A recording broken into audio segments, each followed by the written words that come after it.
এই তথ্য পেতে পারেন। এই বইয়ে আছে 18টা প্রবন্ধ।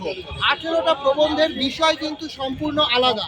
কোনোটায় ইংরেজ আমলে বাঙালিদের কথা, কোনোটায় বর্তমানে বাঙালিদের খেলার জগতে কিভাবে বঞ্চনা করা হয়েছে তার কথা, কোনোটায় রাজনৈতিকভাবে কিভাবে বাঙালিকে পিছিয়ে দেওয়া হয়েছে তার কথা।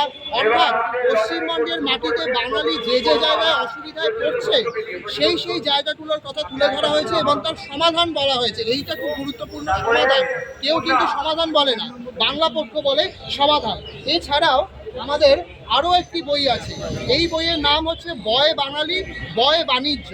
একটা সময় বাঙালি বণিকরা গোটা ভারতবর্ষে দাপিয়ে বাণিজ্য করে বেড়াতো, কিন্তু তারপরে কি এমন হলো যে বাঙালি নাকি ব্যবসা করে না, বাঙালি নাকি ব্যবসা বিমুখ হয়ে গেছে, এই কথাগুলো আমাদের মধ্যে চালু করে দেওয়া হলো। অথচ আমরা দেখছি বাঙালি কিন্তু দাপিয়ে ব্যবসা করছে। সেটা বন্ধন ব্যাংকের প্রতিষ্ঠাতাও একজন বাঙালি, ঘোষ সাউন্ড সিস্টেমের প্রতিষ্ঠাতাও একজন বাঙালি। অর্থাৎ বড় বড় ব্যবসার ক্ষেত্রে কিন্তু বাঙালিরা আছে। কিন্তু তারপরেও যখন কেউ ব্যবসা করতে ভয় পায়, কোথায় কোথায় ব্যবসা করতে বাঙালি ভয় পায় সেই জায়গাগুলো উল্লেখ করা আছে এবং তার সমাধান। শুধু সমস্যা নয়, সমস্যার সাথে সাথে সমাধানটাও বলে দেওয়া আছে। এইটাই হচ্ছে এই বইয়ের একটা বিশেষত্ব। মাত্র 70 টাকা দাম এই বইটার। এই বইটা কিনে যে কেউ একটি বড় ব্যবসা দাঁড় করাতে পারে। হ্যাঁ, তার জন্য তাকে পরিশ্রম করতে হবে, তার জন্য তাকে লেগে থাকতে হবে, তার জন্য তাকে খাটতে হবে।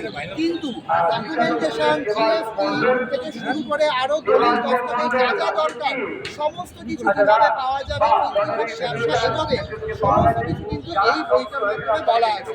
তাই আপামর বাঙালির কাছে অনুরোধ, আপনারা আসুন, একবার বাংলা পক্ষের স্থানে এসে আপনারা বইগুলো দেখুন এবং আমি আপনাকে গ্যারেন্টি দিচ্ছি বইপ্রেমী যে কোনো বাঙালি এই দুটি বই কিনতে বাধ্য হবেন। তার কারণ এই বইটার কন্টেন্টটাই এতটা জোরালো। জয় বাংলা। জয় বাংলা।